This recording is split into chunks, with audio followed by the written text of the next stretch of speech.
Hi, my name is Tsepiso Hadebe and I'm a second-year candidate attorney at PPM Attorneys. I will be speaking to you about the importance of social media policies in schools.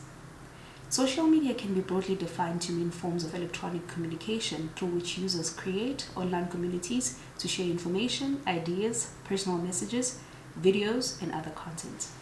During the COVID-19 pandemic, social media proved to be a useful tool through which teachers and pupils could communicate and facilitate learning while adhering to social distancing requirements. Schools also use social media for other purposes, including marketing, sharing information about school activities, and incorporating parental involvement in school activities. While it has significant benefits, the use of social media in the school context without appropriate policies in place carries significant risks. One such risk is the privacy of students' personal information. Personal information is defined to mean information relating to an identifiable, living, natural person. Such information includes, but is not limited to, the race, gender, language, the name of a person, and the biometric information of a person. Majority of school children in South Africa are below the age of 18. This means they fall within the definition of child under the Protection of Personal Information Act, POPIA. Section 34 of POPIA prohibits, with certain exceptions, the processing of personal information concerning a child.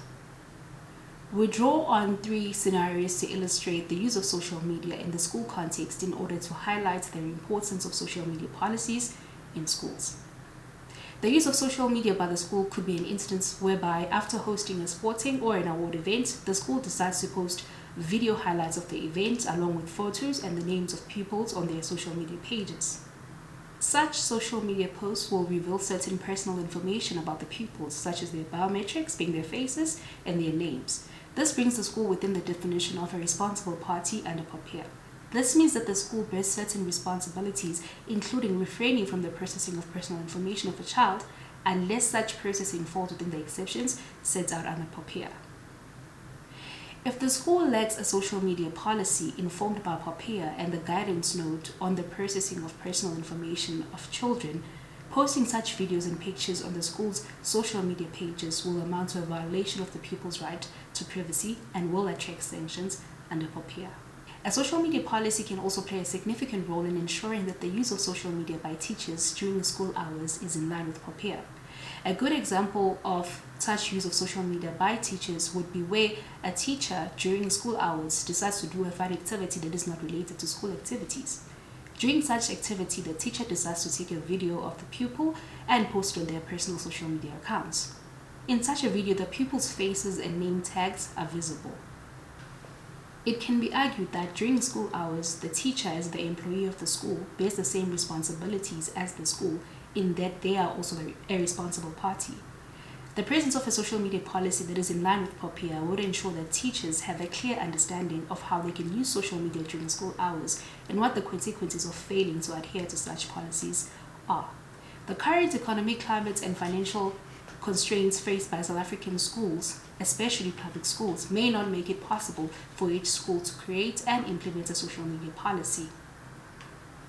The Department of Basic Education can endeavor to create guidelines for the use of social media in schools, together with the social media policy templates that schools can build on in order to address the use of social media in schools.